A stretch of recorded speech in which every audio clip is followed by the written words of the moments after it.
Ya, karena bumi itu bulat. Walaupun sebagian Salafi bilang bumi datar ya.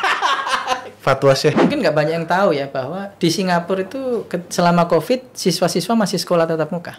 Hah? Iya. Saya Mas Ainun Najib. Cak Nun. Bukan yang diminta pulang sama Jokowi. Oh iya saya ingat. Itu yang saya ingat. Iya. Sampai presiden minta pulang gitu loh. Iya. Datang ke Indonesia, bangun Indonesia. Itu kan sama kayak kisahnya Pak Habibie ya dong. Iya. Ada 3 capres dan cawapres. Lu gak bahaya. Lah. Dukung siapa sih? Asik. Itu. Mau jadi apa? Assalamualaikum warahmatullahi wabarakatuh. Alhamdulillah. Cuman hari ini agak deg-degan guys karena saya dihampiri oleh ormas seberang ya. Apakah saya mau dibubarkan? Itu dia. Mas Ainun gimana kabarnya, sehat ya? Alhamdulillah Mas Ainun, Masya Allah dari Singapura jauh-jauh loh. Mas Ainun gimana kabar, sehat ya? Alhamdulillah. Si Mas Ainun Najib ini seorang santri, seorang aktivis, penggagas kawal COVID dan kawal pemilu. Betul, kawal-kawal. Data scientist atau ahli data, pengajar, penyusun kurikulum di startup kampus, dan chief santri officer di Institut Digital Indonesia. Mas Ainun, Masya Allah, ini banyak banget Mas Ainun ya. Iya, saya disebut chief santri officer ya karena seikhlasnya aja bantu teman-teman startup gitu. kampus ini. Dari Institut Digital Indonesia. Iya. Apakah Mas Ainun punya keresahan yang sama masalah santri? Santri tuh kesannya jadi warga kelas 2, hanya sarungan dan kokoan dan pecian. Iya. Pekerjaan mentok paling jadi imam, tukang azan, marbot dan sebagainya. Apakah punya keresahan itu juga Mas Ainun? Ya bisa dibilang begitu, tapi saya melakukan apa yang saya bisa, termasuk diantaranya dengan bantu teman-teman Institut Digital Indonesia ini. Oke. Tapi sehari-hari juga saya berusaha istiqomah untuk selalu pakai peci. Gitu. Benar. Dalam kapasitas profesional, ketika presentasi di forum-forum internasional, di hadapan menteri-menteri Singapura, di hadapan menteri-menteri Indonesia, pakai peci terus gitu. Ini statement. Simbol bahwa kita sebagai anak-anak santri Indonesia, dan sebetulnya peci juga tidak dimonopoli oleh santri, sebetulnya itu budaya nasional, budaya Indonesia. Betul. Kita sesuai dengan identitas kita, sesuai dengan nilai-nilai kita, local wisdom kita, termasuk yang Islami, Pancasilais dan Islami ya. Kita bisa berkiprah di kancah global. Oke. Jadi ada kekhawatiran itu sebenarnya ya. Ya. Mas Ainun lihat sendiri. Dulu Mas Ainun kalau boleh tahu sekolahnya di Gresik. Gresik. Deso banget. Jadi dulu saya itu kalau musim hujan itu nggak bisa ke sekolah. Karena motor aja nggak bisa lewat saking beceknya. Blok ya, kalau itu jeblok gitu ya. Jeblok gitu. Iya, kalau bahasa Bekasinya blok. Blok ya. Blok gitu. Iya, jadi sama, ya. maksudnya tanahnya gitu jadi liat gitu kan. Iya. Banget nggak bisa lewat motor. Bisa lewat gitu. Background keluarga memang pendidik. Saya kiai kampung ya. Oke. Ibu saya guru SD sampai sekarang, bentar lagi pensiun insya Allah. Oke. Ya jadi memang keluarga pendidik lah, agama dan umum. Jadi alhamdulillah saya bisa jadi seperti ini. Oke. Barokahnya beliau berdua. Alhamdulillah. Mas Ainun sebagai seorang santri ya yang udah bisa berkarir di Singapura. Yes, asik. Bahasa Inggris sekarang udah bahasa Inggris Singapura belum? 24 hour. Iya, Ken lah. Masih medok. Masih medok. Bahasa Inggris saya masih medok. Iya, dipertahankan nggak itu medoknya sih? Iya, terlanjur kental dan tebal ya. Sebagai santri yang udah alhamdulillah bisa tembus dunia internasional meskipun tetangga juga sih Singapura kan gitu ya. Tapi udah tembus ke Singapura.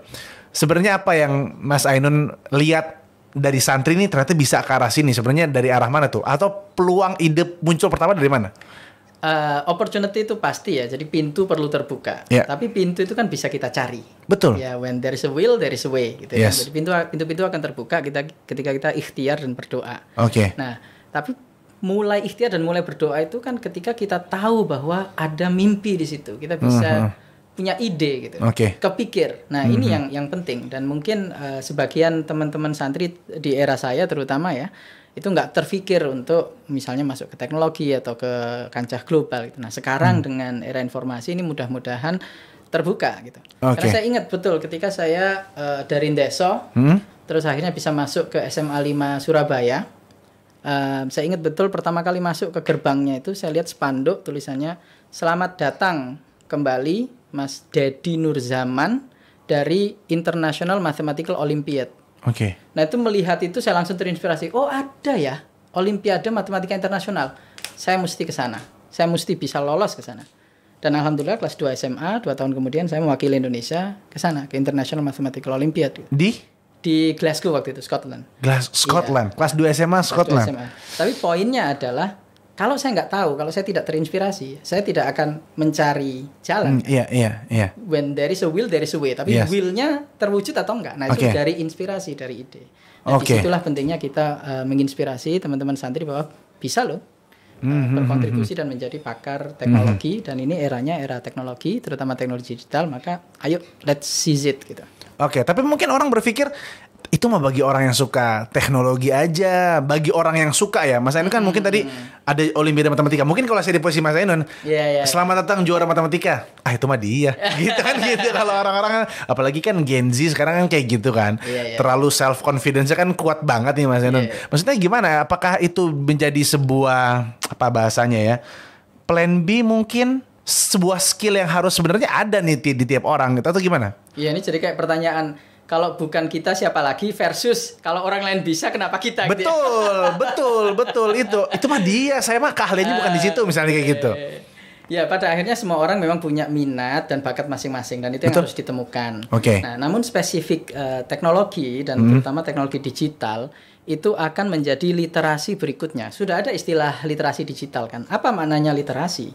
Kalau beberapa abad yang lalu Rasulullah SAW sendiri juga seorang yang ummi gitu, tidak bisa membaca dan menulis. Tapi sekarang apa bisa orang survive tanpa membaca dan menulis? Jualan di pasar pun kalau nggak bisa nulis bond, nggak bisa nulis ini nggak bisa juga gitu kan. Jadi membaca dan menulis itu menjadi literasi. Wajib, skill wajib untuk bisa contribute to the society dan survive bahkan in the society gitu. Lalu kemudian muncul lagi skill-skill berikutnya yang menjadi literasi wajib, yaitu menghitung. Matematika, aritmatika kan, ya diperbantu dengan kalkulator tentunya, tapi harus ngerti dong angka-angka maknanya. Bahwa 1 juta dan 10 juta lebih gede 10 juta itu kan nilai sebuah literasi. Nah itu aritmatika, matematika. Lalu kemudian sekarang ada literasi digital. Jadi kalau misalnya dulu spreadsheet kayak Excel, Google Sheet itu kayak skill yang apa namanya bisa dimasukin ke resume. Sekarang orang nggak nulis lagi di resume kan karena itu sangat basic. Jadi kalau nggak bisa spreadsheet ya menyedihkan sekali gitu. Ketinggalan zaman. Iya, literasi. Nah lama-lama literasi itu akan masuk ke hal-hal yang sifatnya digital seperti ilmu data, terus analisa data segala macam. Sekarang memang masih sebuah jurusan gitu ya. Salah satu jurusan di Institut Digital misalnya, data engineering, data science, artificial intelligence. Tapi nanti pada akhirnya akan tiba zamannya di mana itu literasi, semua orang ya bisa. Yang nggak bisa nggak akan bertahan. Jadi kemampuan adaptasi manusia tuh harusnya mengikuti zaman gitu ya. Betul. Termasuk masalah penguasaan terhadap teknologi. Dan santri mau nggak mau, suka nggak suka harus melek teknologi. Betul. Teknologi apa sih menurut Mas Ainun yang paling dekat saat ini? Apakah tadi AI disebutkan atau ChatGPT atau apa? Gimana mengoptimalkan itu untuk saat ini gimana bagi para santri? Ya memang kalau sekarang yang sedang populer itu ChatGPT ya. Atau yang versi gratisnya ada Google Bard juga. Google Bard namanya. Google Bard itu yang relatif mendekati GPT-4 yang berbayar gitu. Kalau GPT yang gratis itu 3.5 itu jauh. Kualitasnya jauh dibandingkan Bard maupun apalagi dengan GPT-4 gitu ya. Terus gratis juga dari Bing, itu sebetulnya dari OpenAI juga, GPT-4 juga. Terus ini Twitter juga baru rilis, X baru rilis, XAI. Facebook juga rilis namanya Llama gitu, ada banyak. Memang saat ini yang lagi ngetren itu dan untung Mas Kevin bring up ya. Karena itu yang paling gampang sekarang, paling cepat bisa membuat kita produktif gitu. Saya udah sering sekali, misalnya anak saya nanya gitu, PR kimia gitu. Anak saya kelas 1 SMP tapi di Singapura 1 SMP itu akselerasi sudah belajar kimia. Nah itu saya nggak tahu, udah lupa. Halida itu apa? Halide itu apa? Nggak tahu. Coba kamu tanya ChatGPT aja. Jadi sekarang gurunya ya ChatGPT.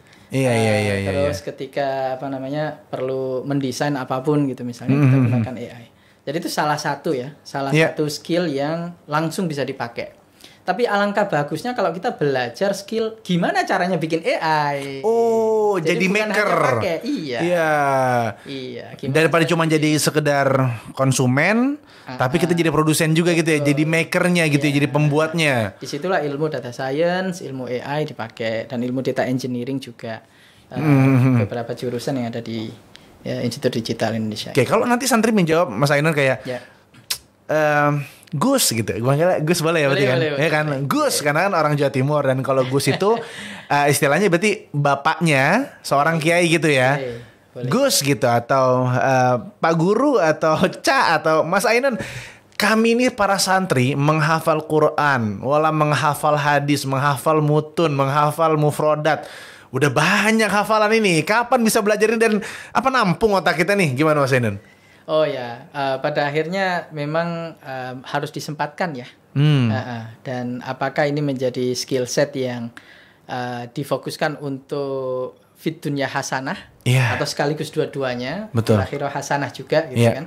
Tapi kuncinya kalau mau fit dunia hasanah ya sekarang teknologi. Itulah kuncinya gitu. Nah kan doanya dunia dulu baru akhirah, karena kita melewati dunia dulu baru akhirah kan. Gak akhirah duluan kan. Gak mau cepet-cepet juga ya. Gak mau cepet-cepet juga. Ya minimal selesai dulu lah, ini anak nikah. Gitu-gitu. Mas Ainun, ini menarik sekali karena saya juga orang yang tidak begitu geek sama teknologi. Saya mau pakai aja gitu yang terbaru apa. Tapi menarik ketika dibukakan nih wacananya sama Mas Ainun ya. Banyak santri yang memang jiwanya tuh pengen ngajar. Jiwanya tuh pengen ngajar. Tapi dia khawatir kalau ngajar dan menetapkan tarif nanti dibilang nggak ikhlas. Kan gitu. Iya. Ini ada 2 poin nanti ya. Itu pertama. Sehingga berarti nanti guru kerja apa yang untuk memenuhi kehidupannya kan gitu. Apakah dagang lagi atau bisa ada kesempatan di IT ini. Atau yang kedua Mas Ainun, sebagai seorang guru, saya perlu kreatif untuk menghadirkan media-media baru dalam pengajaran sehingga murid menjadi tertarik dan value saya sebagai seorang guru bisa dinaikkan gitu. Nah, yang pertama Mas Ainun, kira-kira bagi seorang guru, pengajar, santri sekaligus, ada kemungkinan nggak dia mungkin paginya sampai siang ngajar, malamnya dia coba kerjain bikin website untuk perusahaan mana? Mungkin nggak realistis nggak hari ini? Sangat realistis. Jadi populer sekarang remote working ya. Remote working. Jadi bekerja untuk perusahaan asing misalnya, tapi remotely dari Indonesia banyak sekali. Jadi mungkin kerjaannya itu di kamar aja, nggak keluar. Iya. Tapi duitnya banyak gitu. Dikira pesugihan. Tetangga pada lapor. Dolar gitu. Transfernya dolar ya. Iya gitu. Nah, ada yang seperti itu. Jadi sangat mungkin, karena apalagi time zone ya. Time zone. Kalau di sini siang, di Amerika kan malam dan sebaliknya. Time zone saya pikir mainan dingdong tadi itu. Time zone dingdong saya pikir. Jadi maksudnya di sana bisa ngirim malam, kita bisa ngerjain siang gitu ya. Iya, karena bumi itu bulat. Walaupun sebagian salafi bilang bumi datar ya. Fatwa Syekh. Ya terus. Iya benar. Iya. Skornya berapa? Ya skornya masih sama aja lah pokoknya. Ya jadi itu realistis ya Mas Ainun sebenarnya ya. Untuk bagi seorang guru yang dia nggak mau cari penghidupan di sini, dia mau benar-benar lillahi ta'ala ngajarnya meskipun kita nggak menyalahkan juga guru-guru yang memang ada bayarannya gitu lah ya. Nah kemudian jadi realistis untuk dia ngajar pagi hari dan siang ke malamnya dia bekerja untuk cari penghidupannya di dunia digital dengan remote working tadi gitu ya. Belajarnya susah nggak? Oh belajar pasti susah. Ada orang bilang belajar gampang ya penipuan itu. Ini realistis. Saya suka banget. Salam dulu. Saya belajar data science pertama jungkir balik. Enggak literally jungkir balik gitu ya. Iya. Belajarnya susah tapi bisa dilakukan. Tahapannya apa kalau belajar? Apakah otodidak aja, cari-cari di YouTube? Maksudnya gini, wacananya tuh realistis kehidupan hari ini. Seorang guru nih, nonton podcast kita, tertarik. Kayaknya saya harus bisa juga dunia digital. Jadi bisa remote working segala macam. Langkah pertama dia untuk menjadi seorang ahli digital apa, Mas Ainun? Mungkin paling gampang sekarang karena alhamdulillah udah ada AI seperti ChatGPT itu ya. Bisa ditanyakan aja di situ. Saya mesti mulai dari belajar apa aja. Nanti dia terus ngasih beberapa kategori gitu. Nanti masuk lebih dalam lagi ditanya aja apalagi. Terus tanya aja sumbernya kemana gitu. Yang gratis kemana ya gitu. Oh gitu. Platform yang gratis apa misalnya gitu. Karena ada banyak sekali yang gratis. Misalnya MITx itu. MITx Open Courseware itu dari MIT dia membuka gratis kuliahnya gitu. Jadi kalau untuk belajar it's available for free gitu. Nah, itu juga kenapa kita di teman-teman Institut Digital Indonesia ini percaya bahwa belajar ilmu teknologi digital itu bisa murah dengan konsep online, fleksibel dari mana aja, dan kita pakai konten-konten atau materi-materi kurikulum yang terkini dan sebetulnya gratis bisa didapatkan gitu. File-file textbooknya, PDF-nya itu gratis atau sudah dihibahkan oleh penulisnya, jadi kita minta royalti lagi dia baca PDF-nya online gitu. Jadi masalah kemauan aja sebenarnya ya. Iya, masalah nawaitu saja. Masalah nawaitu aja. Kalau tadi kemungkinan yang kedua, seorang guru yang memang dia mungkin ngajar di sekolah dan dia pengen gaya ngajarnya tuh beda dari yang lain. Kira-kira sepowerful apa sih teknologi bisa menghadirkan media ajar dalam kelas? Iya, itu sudah banyak juga bahkan yang pakai AI itu di kelas-kelasnya juga. Saya juga ketika lihat-lihat di online ya, di sosial media banyak yang sharing tentang mereka mengubah classroom mereka dengan menggunakan AI itu. Gimana? Dan bahkan di Singapura juga sebetulnya sudah di-encourage. Tadinya sempat dipertimbangkan untuk dilarang ya, karena dianggap AI itu bisa membuat siswa jadi curang gitu. Tapi akhirnya diadopsi dan kemudian guru-guru juga di-encourage untuk menggunakannya gitu. Saya sempat gimana Mas Ainan, sorry.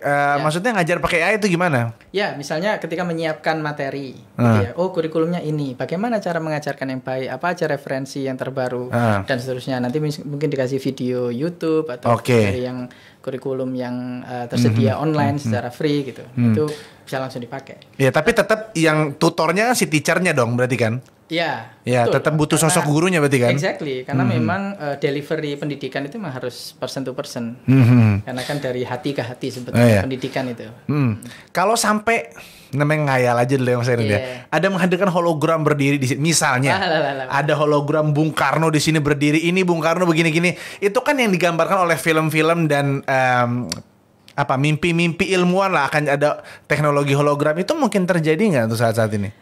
Mungkin saja, tapi nggak perlu. Perbedaannya mungkin malah merugikan ya, karena sebetulnya ilmu dan belajar itu lebih bagus person in person gini. Itu kan konsep santri kan sebetulnya begitu. Itu kan kita menjadi menti. Sebenarnya makna dari kata santri itu kan menti. Dia ada mentornya, kiai adalah mentornya. Adalah menti. Kita belajar dari beliau-beliau yang sudah lebih bijaksana dan udah lebih udah duluan belajar. Iya. Nggak, maksud saya gurunya ada dan menghadirkan untuk tahu gimana Bung Karno bicara. Oh, peraga. Tapi hologram gitu. Waduh. Itu kan Michael Jackson kalau nggak salah udah pernah ada tuh di hologramkan apa. Penting ya, nggak penting banget sih. Nggak penting banget ya. Tapi kan aja kayaknya. Iya, maksudnya gini, anak-anak SMP SMA kan pengen sesuatu yang wah gitu. Secara visual itu mungkin dimungkinkan nggak sih sama teknologi? Ya bisa aja, tapi rasanya nggak begitu urgent ya. Iya, nggak begitu urgent. Iya. Jadi guru-guru memaksimalkan teknologi yang paling powerful ada pada penyusunan kurikulum atau dan pembawaan pengajaran begitu ya sebenarnya kayak gitu ya. Ini kan perang informasi masalah Palestina dan Zionis hari ini ya, Zionis Israel hari ini. Orang boro-boro gini, kita kan juga pengen ikut menyebarkan kebaikan. Kalau kata Panji Pragiwaksono, cepat boleh, buru-buru jangan. Cepat boleh, buru-buru jangan. Nah, kita kan nerima informasi di sosmed. Bagaimana kita bisa tahu ini informasinya valid atau enggak? Gimana kita cross checknya sih untuk saat ini? Iya, ini jadi mengingatkan pada waktu kawal COVID kemarin ya. Itu sebetulnya esensi kawal COVID itu yaitu begitu derasnya informasi dan hoax yang berseliweran gitu ya. Mulai dari yang misinformasi sampai beneran disinformasi gitu. Memang untuk misleading. Jangan ambil vaksin dan seterusnya. Gitu kan. Ada chip ya katanya. Ada 5G-nya. Iya, ngapain? Bisa nempel sendok gitu. Itu. Nah itu kami waktu itu bikin kawal COVID ya karena untuk itu memberikan penangkal hoax gitu kan, memberikan informasi yang akurat gitu. Nah kalau sekarang ini salah satu literasi digital sebetulnya poin pentingnya itu kemampuan kita memilah informasi. Karena ini kan eranya Ruwaibidhoh ya, jadi udah eranya banyak sekali orang yang nggak kompeten, tanpa ilmu. Iya. Di sosial media segala macam konspirasi teori dan segala itu kan sebetulnya Ruwaibidhoh era sekarang. Gitu. Nah, jadi apa sih rujukan kita atau apa namanya guidelines kita dari agama kita ya kan kita harus merujuk pada orang-orang yang mengetahui gitu. Oke. Ya, in kuntum la ta'lamun kan. Fas'alu ahla dzikri in kuntum la ta'lamun gitu ya Mas Enon ya. Jadi berarti kita minimal mengambil informasi itu dari orang yang kita percaya aja gitu berarti ya. Yang absah. Yang absah, oke. Yang kita percaya mungkin malah bukan absah kalau kita iya percayanya benar. pada orang-orang yang keliru. Iya. Oh, yang kompeten, yang punya background, mungkin dia tinggal di sana dan lain sebagainya gitu ya, Mas Enon ya. Oke, kalau Mas Enon sendiri yang mutawatir biasanya. Mutawatir gitu. yang jadi kalau banyak pakar menyetujui, kemungkinan besar itu benar. Nah, minimal sohili ghairi lah. Iya. Oke. Jadi untuk support Palestina ini saran Mas Ainun gimana sih yang kita bisa lakukan di Indonesia saat ini? Selain doa dan donasi tentunya ya? Ya, selain doa dan donasi, udah selain ya. Nah, ya doa dan donasi pasti itu yang bisa kita lakukan. Ya. Selain itu terus-menerus menyuarakan bahwa penjajahan di muka bumi harus dihapuskan karena memang itu prinsip kita sebagai bangsa Indonesia. Jadi ini terlepas dari orang Islam atau bukan, kita bangsa Indonesia prinsipnya begitu. Karena kita pernah mengalami dijajah dan kita tahu bahwa itu sebuah ketidakadilan, apalagi ketika itu masuk ke sebuah pembantaian yang indiscriminate ya, bahkan anak-anak kecil, bayi-bayi gitu. Saya sebagai ayah dari 4 anak yang masih kecil-kecil itu, ya Allah, saya sekarang ngelihat anak-anak itu udah beda. Karena saya ngelihat anak saya yang paling kecil umur 2 tahun itu langsung keinget video-video anak-anak yang seusia anak saya itu. Sampai tragis. Nggak tega ya Mas Enon ya. Jadi kita harus menyuarakan dukungan kita selalu sebagai bangsa Indonesia gitu. Oke, menyuarakan dari sumber-sumber yang valid dan orang-orang yang kompeten lah, atau yang memang dia punya apa istilahnya Mas Enon? Punya background yang bisa dipercaya atau yang kompeten lah gitu ya. Dan harus hati-hati juga memilih informasi karena memang perang informasinya cukup kuat. Ya paling nggak follow dulu lah Mas Ainun aja gitu lah ya. Mas Ainun kan dulunya santri nih, terus sempat kuliah di luar negeri. Ya. Kenapa nggak di Indonesia aja sih? Kenapa sih? Emang jawaban bener apa jawaban nggak bener nih? Jawaban nggak bener dulu coba. Aduh, jawaban bener sih sebetulnya nih. Jawaban itu pertama gini, sorry sebelum dijawab, disuruh orang tua ke luar negeri atau mimpi atau? Malah sebetulnya sama orang tua saya nggak boleh. Oh gitu. Tadinya mau beliau nggak sampai bilang nggak boleh karena beliau kalau bilang nggak boleh ya saya nggak berangkat. Harus patuh kan samina wata'na pada orang tua, barokahnya orang tua kan. Tapi kelihatan banget sebetulnya orang tua saya itu pengennya saya jadi dokter, cita-cita standar. Para orang tua zaman dahulu kala. Tapi jawaban setengah guyonnya adalah karena ITB nggak ngasih saya beasiswa. Itu tolonglah ITB. Ini udah jadi orang nih sekarang nih. Saya dapat beasiswanya dari Singapura waktu itu. Tapi sempat apply ke ITB. Ya waktu itu karena saya mewakili Indonesia di Olimpiade Matematika kan sebetulnya bisa. Oh ya prestasi dong. Prestasi. Kok nggak UI Mas? Kok nggak UI? Oh saya kan orang teknologi. Oh gitu. Nggak minimal nanti di motor atau di mobil bisa We Are The Yellow Jackets gitu. Gitu ya. Sekarang tuh kalau mobil udah gitunya ngeri orang takut Mas Enon. Gitu. Enggak juga sih, enggak juga. UX sekarang. UX benar. Terus tinggal di luar negeri setelah kuliah, netap di sana. Ini terdampar di sana sampai sekarang ya. Ini jangan-jangan sama kayak teman-teman dari LPDP juga ya? Asik. Alhamdulillahnya saya nggak LPDP. Wah iya. Jadi nggak perlu ditagih ya. Nggak punya utang sama negara ya. Iya. Tapi sejujurnya saya ngerti teman-teman LPDP kenapa kayak gitu. Tapi itu panjang lah Mas. Masih dibahas kayak gitu. Karena beberapa teman saya juga di situ. Gitu. Saya malah setuju sebaiknya stay di luar negeri dulu sampai selesai, sampai S3, sampai berkontribusi. Asalkan nanti tetap mengikuti akadnya. Akadnya yaitu harus balik ke Indonesia sekian tahun kan. Tapi sampai dia betul-betul sudah mateng ilmunya dan skill setnya baru balik, termasuk kalau perlu bekerja di sana dulu sebagai profesional. Mas Ainun enggak baru aja selesai. Belum ada pengalaman. Malah rugi di Indonesianya. Mas Ainun sampai diminta pulang sama Pak Jokowi. Itulah yang saya tahu tentang Mas Ainun. Jujur li, saya Mas Ainun Najib, Cak Nun. Bukan yang diminta pulang sama Jokowi. Oh iya saya ingat. Itu yang saya ingat. Sampai presiden minta pulang gitu loh. Datang ke Indonesia, bangun Indonesia. Itu kan sama kayak kisahnya Pak Habibie ya dong. Aduh, amin lah, mudah-mudahan bisa levelnya. Tapi kenapa ditolak tawaran dari? Siapa yang bilang nolak? Oh enggak ya? Loh, enggak. Saya jawabnya gimana emang waktu itu? Enggak tahu saya gimana jawaban waktu itu. Kan jawabnya, saya nggak mau kalah sama jenengan Pak Jokowi gitu. Saya pengen anak-anak saya juga sekolah di Singapura. Kan anak-anak jenengan sekolahnya di Singapura gitu. Emang nggak bisa dikasih jawab. Berarti kan saya nggak nolak. Saya cuma bilang saya pengen anak-anak saya tetap sekolah di Singapura gitu, seperti anak-anaknya Pak Jokowi. Salah saya nanya itu. Oke, tapi artinya kan udah dinotis sama beliau nih. Mas Ainun nih tenaga ahli sebenarnya bisa bangun Indonesia, tapi alasan utama sebenarnya nggak balik Indonesia kenapa? Oh ya itu, karena belum terbuka jalan di mana saya di Indonesia, anak-anak saya tetap sekolah di Singapura, itu belum terbuka jalan. Kalau terbuka jalannya ya nggak ragu. Menurut Mas Ainun sendiri, pendidikan di Singapura emang sebagus itu? Sebagus itu. Sebagus itu? Sebagus itu banget. Kasih anak contoh saya konkret. Gede, sekolahnya di ini, NU Singapura High School. NU Singapura High School. NU-nya ini? Nahdlatul Ulama. Itu dong. Iya. Nggak tahu ambil obat jantung gue dong. Itu sekolah khusus matematika dan sains, School of Math and Science, dibikin oleh NUS. Dan sangat-sangat selektif. Jadi yang daftar itu 4.000 anak, yang diterima 150 saja.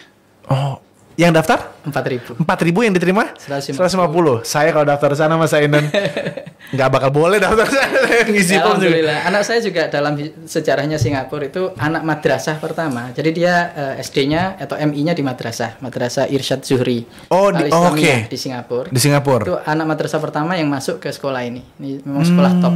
Seangkatan yang muslim cuma 1-2 bisa dihitung jari. Bahkan satu sekolah itu yang muslim siswanya mungkin cuma 6 anak.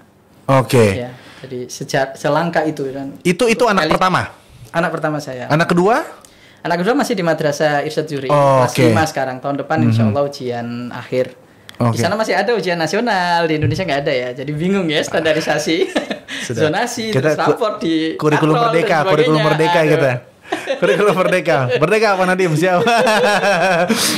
Terus anak yang ketiga 4 ya. Anak yang ketiga masih di bawahnya lagi kecil. Ketiga juga masih di madrasah Irsyad Zuhri kelas 2 SD yang perempuan, satu-satunya perempuan. Nah, yang keempat masih belum 2 tahun. Oh, belum 2 tahun. Baru mau masuk tahun depan, mau masuk ke Islamic Montessori. Jadi komunitas muslim di Singapura lumayan oke juga ya? Ya 16% populasinya itu. 16%. Gitu. Terus mencari makanan halal gampang banget. Halal certified, masjid ada di mana-mana, sholat di pojok-pojokan juga bisa, nggak masalah. Makanan halal gampang? Gampang banget. Malah saya sering bilang lebih gampang di Singapura ketimbang di Indonesia. Yang logo halal ya. Iya. Yang logo halal. Logo halal yang wayang atau? Oke, lanjut ya. Sama aja. Iya. Nggak, Mas Ainun ini suka diwajak bercanda ke pinggir jurang. Saya tuh tadi udah asalkan tidak 3H. Apa? Halal haram hantam. Itu jangan harus halal. Berarti sebagus itu emang ya Mas Ainun lihat ya? Ya, alhamdulillah sebagus itu. Yang bagus itu polanya atau guru-gurunya atau apanya sih?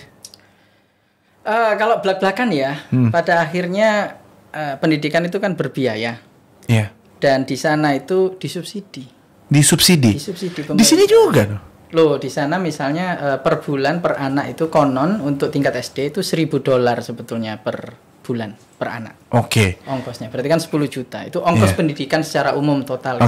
Nah, tapi sementara SPP kalau warga negara Singapura itu hampir gratis, cuma $10 aja sebulan. Kalau orang asing mungkin beberapa ratus, kayak kami itu mungkin 400-600 per bulan. Tapi kalau di madrasah itu lumayan relatif lebih affordable ya, $200 per bulan gitu. Nah, itu kualitas yang didapatkan setara $1.000 atau bahkan lebih per bulan karena disubsidi oleh pemerintahnya. Nah, kalau dalam konteks Singapura seperti itu. Realitanya. Nah, itu ininya ya dari sisi support atau fundingnya. Nah, kalau eksekusinya guru-gurunya berkualitas, fasilitasnya berkualitas, itu kuncinya di situ. Kalau saran sedikit dari Mas Ainun agar pendidikan Indonesia bisa ya agak ngejar Singapura lah, apa sih langkah-langkahnya? Kasih 2 tips aja untuk pendidikan Indonesia coba. Saya jadi terpikir, jadi mental model saya selama melihat permasalahan bangsa itu kayak piramida gitu ya. Jadi ada permasalahan yang di puncaknya saja. Jadi hanya segelintir orang saja yang mengalaminya dan di puncak. Ada permasalahan yang di bawah, di baseline-nya. Jadi kalau misalnya kita bicara contoh olahraga dulu deh ya. Okay. Nah, olahraga kan ada yang atlet di level olimpiade internasional gitu misalnya. Nah, itu berarti di puncak piramida. Tapi kan ada juga bagaimana dengan olahraga yang sifatnya untuk masyarakat umum gitu, sekolah-sekolah, tarkam gitu ya. Nah, itu contohnya ya. Nah, dalam pendidikan kan seperti itu. Jadi ada gimana kita ngangkat top student se-Indonesia itu bersaing jadi top student tingkat internasional. Nah, itu yang problem di puncak piramidnya. Nah, tapi yang lebih penting sebetulnya gimana kita bisa ngangkat yang batas bawah. Kalau yang ini tadi kan gimana ngangkat batas atas. Ini gimana kita bisa ngangkat batas bawah. Oke, itu sebenarnya cara pandangnya Mas Eno seperti itu ya? Iya, itu yang lebih penting dan lebih urgent. Jadi mungkin yang orang sering bilang pemerataan pendidikan, akses pendidikan, kualitas guru, kualitas sekolah, pemerataan. Dan sebetulnya in a way niatan zonasi itu kan niatnya untuk memeratakan gitu. Tapi karena nggak ready jadi malah bermasalah. Malah berantakan, gitu ya. Dari memeratakan jadi berantakan gitu ya Mas. Iya, kagak begitu. Mohon maaf. Aduh, Mas Nadiem tolong tandain. Jadi itu mungkin fokusnya bisa lebih ke gimana kita mengangkat batas bawah itu. Oke. Memberikan perhatian lebih untuk generasi atau adik-adik atau kantong-kantong daerah, lokasi yang memang perlu support untuk dia bisa. Support apa nih? Dana, karena dana terlalu klise ya kalau kita bilang. Sekali, betul. Kalau support dana, kadang kalau orang nggak bisa makainya percuma gitu. Apakah skill set gurunya atau bangunan infrastruktur sekolahnya atau gimana Mas? Yang konkretnya Mas Yanun? Iya, kalau kuncinya sih memang di guru. Kuncinya memang di guru. Cuman realitanya memang kita perlu mengupgrade juga kualitas guru, dan karena itu sebetulnya sistem belajar yang online yang materinya itu from the top references in the world yang terkini sekarang seperti yang kita coba bikin di Institut Digital Indonesia ini bisa dipelajari jarak jauh online. Nah, itu mungkin guru-gurunya yang perlu belajar itu. Nah, terus dari situ kemudian guru-gurunya bisa ketok tular kan ke anak-anak didiknya. Tapi Mas Eno tahu nggak, tanda kutip ya, ini bahasa kasarnya lingkaran setannya seperti apa? Gimana maksudnya itu? Guru perlu belajar, contoh lah secara simpel, guru mungkin perlu belajar gimana cara teknik public speaking yang mungkin lebih menarik, belajar media pembelajaran, media ajar yang lebih menarik seperti apa? Podcast. Mungkin itu juga belajar bikin, intinya belajar. Tapi satu sisi beban administratif ini banyak sekali, dari mulai isi absen, isi rapor, isi laporan, bikin rencana pembelajaran RPP segala gitu lah Mas Eno. Ditambah gaji yang agak efisien gitu. agak hemat gitu. Nah, sehingga gue mulai dari mana dulu nih? Ada yang bilang gaji dulu naikin baru gue mau belajar sini, baru gue bisa belajar. Ada yang bilang kayak gitu. Ada yang bilang juga enggak, lo naikin dulu value lo sebagai seorang guru, baru lo naik dapat gaji yang ini. Nah, kan akhirnya mentok-mentok di sini. Gimana Mas Eno? Chicken egg problem, karena itu mungkin kita harus mendukung ya pemerintah untuk mengutilize 20% anggaran, kan belum di level itu kan, dan semoga kebijakannya sudah ke arah sana ya. Untuk upgrade guru-guru itu setahu saya sudah banyak sekali yang dilakukan teman-teman di GovTech Education di Kemendikbud gitu ya, kurikulum merdeka dan platform-platform yang disasarkan untuk guru. Jadi kebetulan teman-teman dekat saya itu yang CTO-nya tim bayangannya Mas Nadiem itu, Mas Ibrahim Arif itu teman dekat saya, dan memang mereka sengaja menyasar gurunya. Jadi platform-platform yang dibikin mungkin tidak begitu dikenal karena yang menggunakan gurunya. Nah, itu sudah ada ikhtiar ke arah sana lah. Jadi kita support. Itu mudah-mudahan beneran berhasil ya. Tapi Mas Ainun tahu nggak, pas COVID dan kita harus belajar dari rumah, di Jakarta, Bandung, Jogja dan kota-kota besar lain nggak ada masalah, Google Meet, Zoom, connecting internet itu bagus sekali. Tapi beberapa anak-anak di Wonosobo, mungkin di Gresik juga ya, itu harus belajar via WhatsApp group. Bahkan jauh-jauh di Depok ada teman saya yang punya sekolah swasta di Depok, itu katanya ada beberapa titik-titik yang nggak dapat sinyal bagus di Depok. Makanya saya juga bingung. Makanya saya juga bingung kok bisa gitu. Kalangan ini tiang Margo. Nggak ngerti ya. Tiang Margo.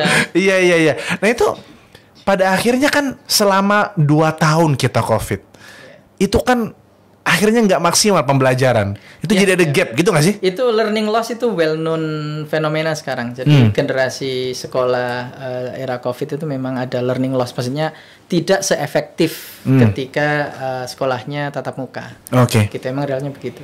Ya, apalagi cuma via chat kan? Iya, mungkin nggak banyak yang tahu ya bahwa di Singapura itu selama COVID siswa-siswa masih sekolah tatap muka. Hah?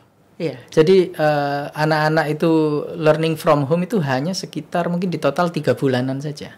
Kenapa? Apa Singapura nggak peduli COVID? Apa gimana? Sangat-sangat peduli. Jadi yang mereka lakukan adalah memastikan protokol kesehatan di sekolah itu diikuti. Oke. Terutama yang tadinya bisa makan di kantin nggak makan di kantin lagi. Oke. Gitu. Masker selalu on. Terus ventilasi selalu jalan segala macam gitu. Gitu. Cuman memang unfortunately jadi ketika ada yang kena COVID jadi cepat menular di sekolah. Makanya kalau seperti itu baru sekolahnya di lockdown, anak-anaknya ke ini. Tapi realitanya mereka mayoritas dalam 3 tahunan pandemi COVID itu ke sekolah tetap. Iya. Muka tetap.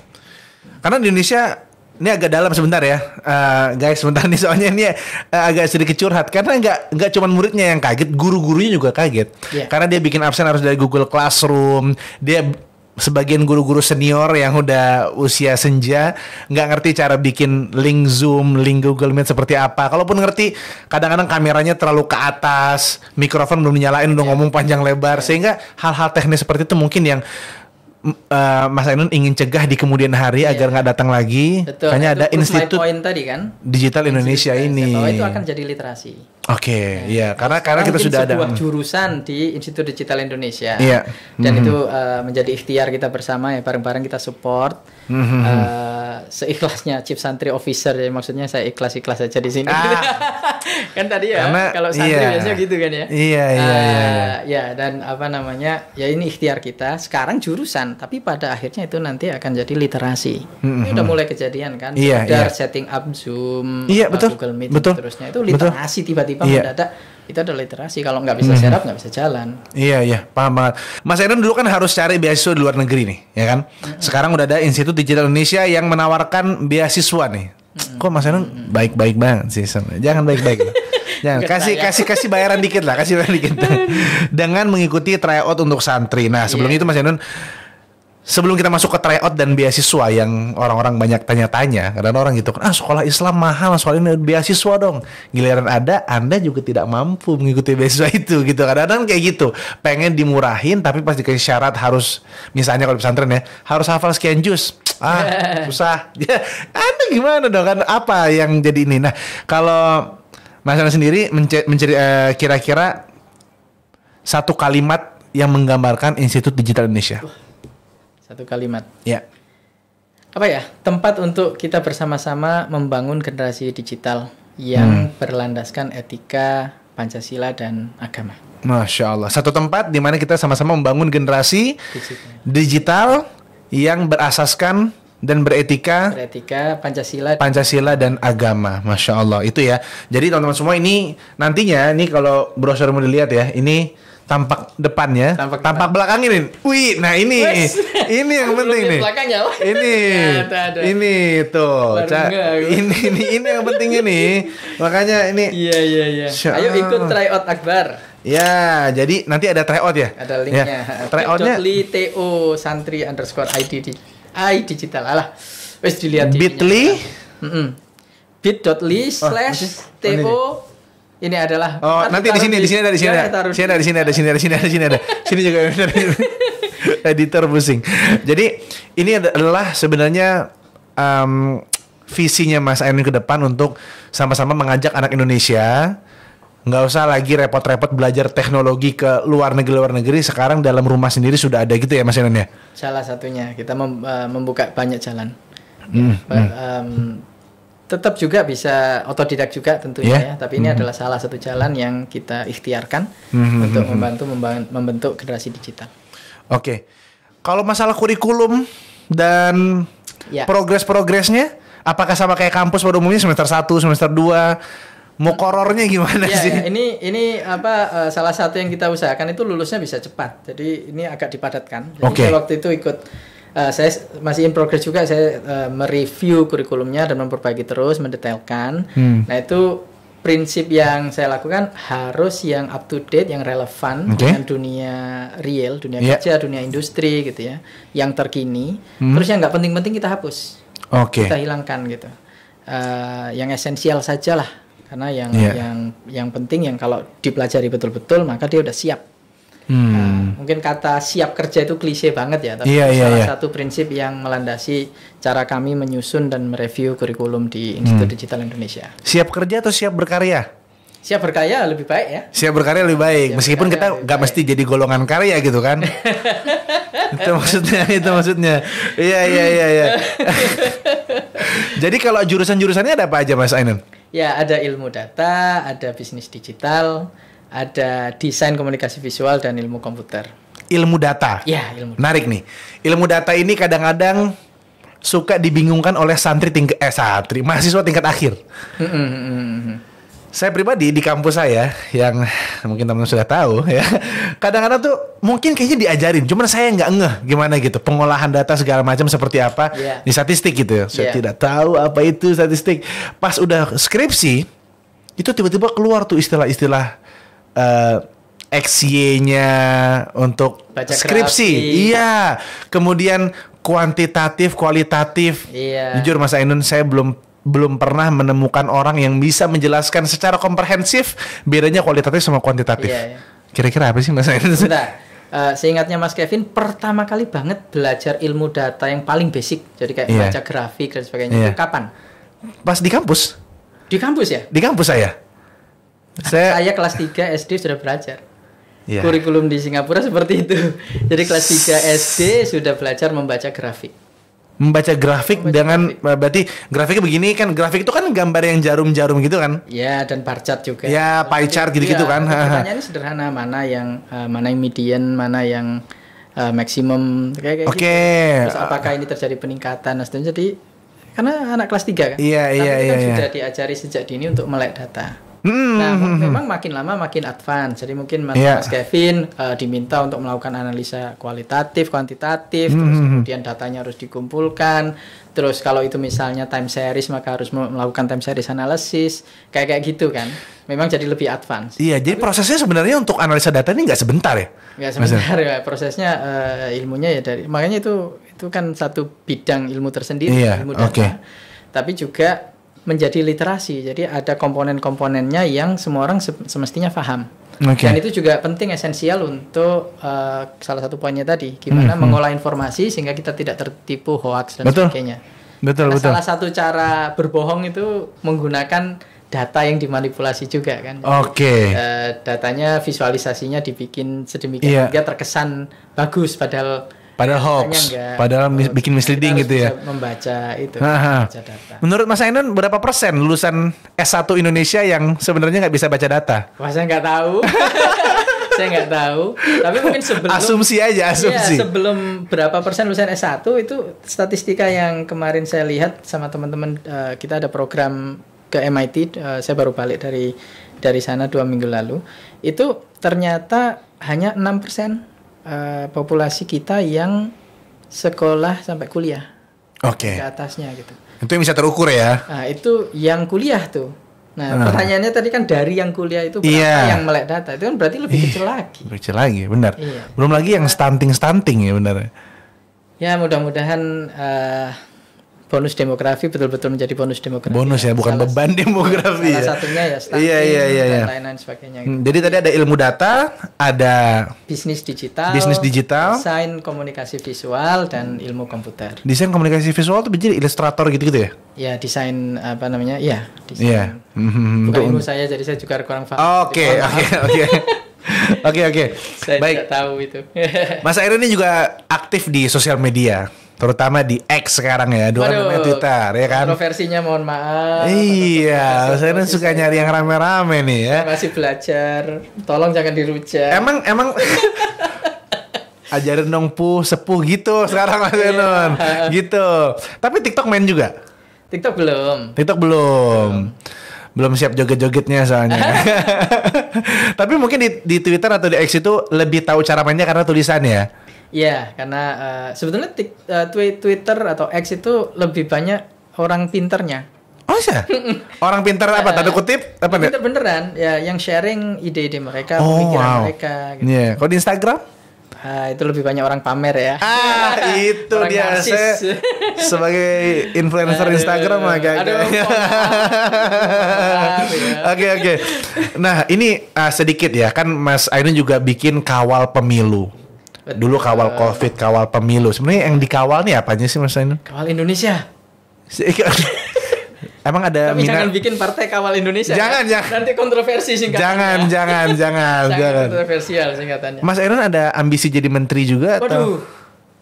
Wah, kaget saya. Itu di balik layar aja ya? Waduh. Enggak usah. Gimana? Soalnya udah pakai baju merah-merah. Saya menangkap isyarat bahwa solid. Ketemu menteri dari ketemu menteri ke sini tadi. Oh iya. Makanya batiknya formal banget. Batiknya formal. Gimana? Yang dikawal tuh apa? Datanya, informasinya, atau penyebarannya gimana? Ya prinsipnya teman-teman kawal, makanya ada macam-macam kawal kan. Yang populer memang kawal pemilu dan kawal COVID. Itu kalau ada masalah yang urgent dan mendesak di Indonesia, teman-teman yang mayoritasnya anak-anak diaspora juga, ya kita turun gunung lah. Apa yang bisa kita bantu. Nah, itu makanya kita pakai istilahnya kawal-kawalan lah. Oke. Kalau ada apa-apa yang perlu dikawal ya turun, insya Allah. Nanti orang-orang tuh bisa lihat hasil pengawalannya di mana? Di sosmed? Ya selalu biasanya begitu, melalui sosmed. Nah. Di Twitter, Instagram gitu-gitu ya? Yap. Kalau sekarang nih udah ada 3 capres dan cawapres. Bahaya. Ada 3 capres dan cawapres. Lu gak bahaya. Lah, enggak, ini kan fakta. Oke. Fakta. Iya. Kita kan harus bicara fakta masalah solusi. Iya. Faktanya ada 3 capres. 3 ya? 3. Satu masih di review sama MKMK. Aduh. Iya lagi. Bahaya, lebih mendalam. Bahaya. 3. Iya, 3. Nah, masalahnya ini belum terdata siapa yang kira-kira akan menjadi presiden berikutnya. Iya, itu sebuah misteri ya. Kalau asumsi ahli data gimana? Waduh, itu kontradiktif itu statementnya itu. Kalau ahli data nggak boleh berasumsi kan? Masa nggak boleh berasumsi? Nggak boleh berasumsi. Harus datanya. Data semaksimal mungkin. Yang nggak bisa dijelaskan oleh data saja. Feeling. Kan? Wah, feeling. Berarti bukan ahli data itu, ahli nujum berarti ya. Wahyu. Pakai wangsit gitu ya. Atau dukung siapa sih? Itu buat buat nanti potongan depan dukung siapa? Ya. Kalau saya pokoknya yang gitu. Ampun. Nanti saya dirujak lagi. Saya udah pernah ngomong begitu dirujak. Sudahlah. Iya Mas Ainun, Masya Allah nih. Ini kayaknya bikin 2 part aja gak sih? Gak usah. Itu berapa menit? 40-an. Oh, sampai kering langsung belum minum. Kena asin gitu. Ngomong ya. Yang ngomong gimana nih? Iya. Mas Ainun, sedikit mungkin kasih saya dan teman-teman santri yang lain 3 alasan kenapa kita harus melek data dan IT. Wis, 3. Kameranya sini. 3 alasan. 3 alasan. Yang pertama jelas ini era informasi, era digital. Jadi siapa yang menguasai dia akan menang. Makanya ada perang informasi, ada ya macam-macam, dan itu akan jadi literasi seperti saya bilang itu. Jadi itu wajib mutlak untuk menguasai teknologi, menguasai digital, dan realitanya sekarang teknologi itu adalah berdasarkan data.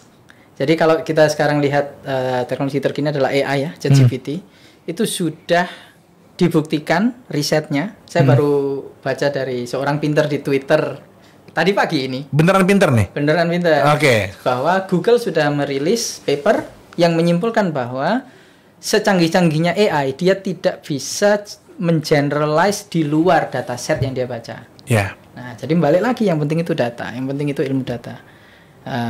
Bahkan membuat AI yang secanggih sekalipun, baliknya ke data lagi. So realitinya begitu. Itu alasan yang pertama. Ya, itu skill set ya. Itu adalah the literacy, the power untuk bisa unggul di abad ke-21 sekarang.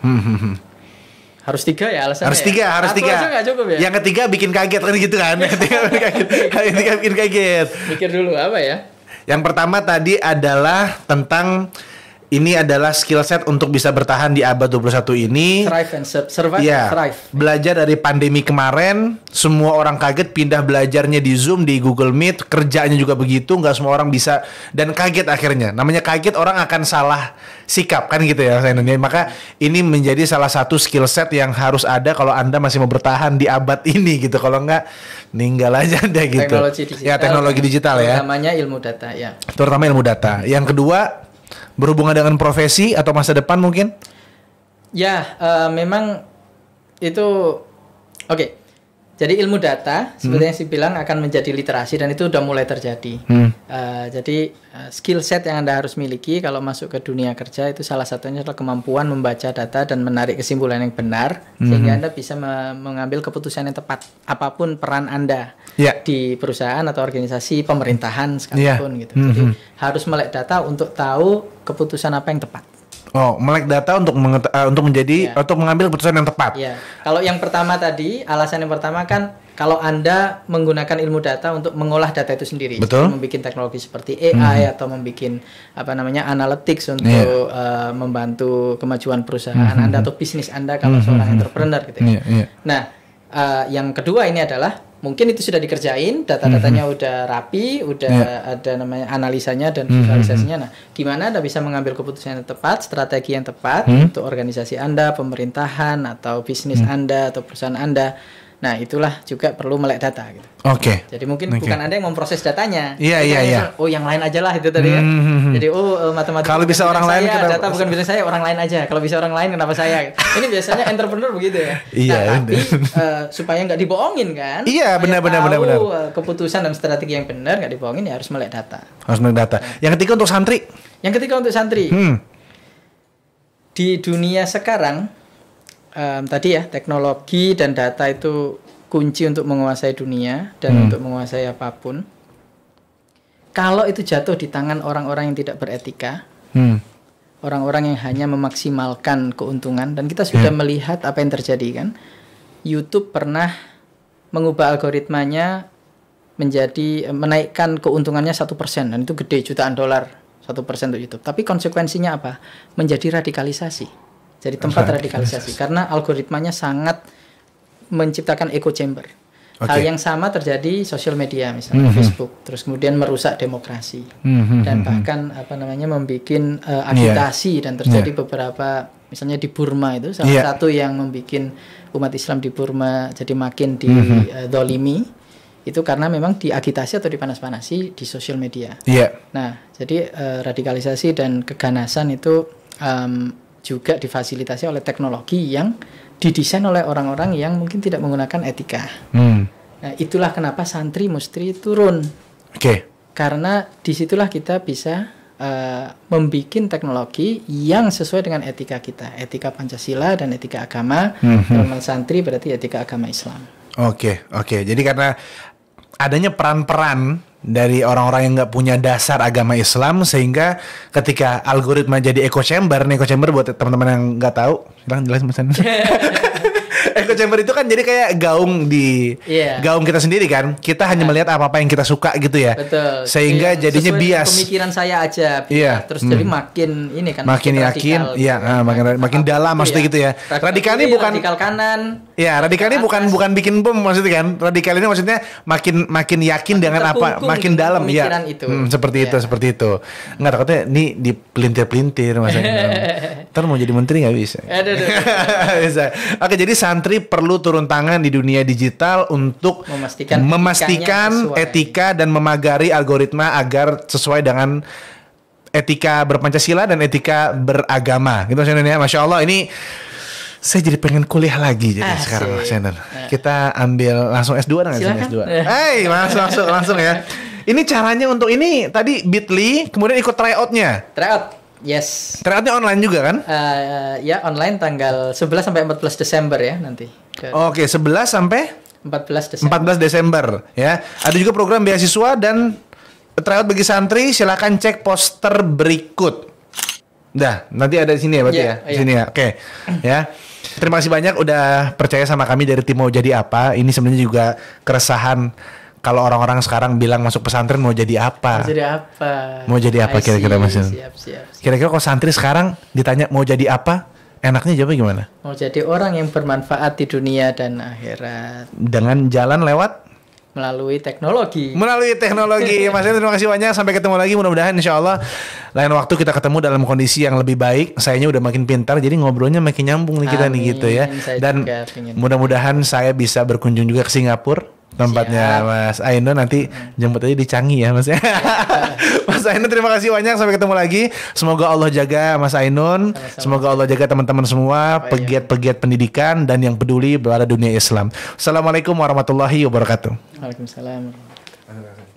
Kosong-kosong ya.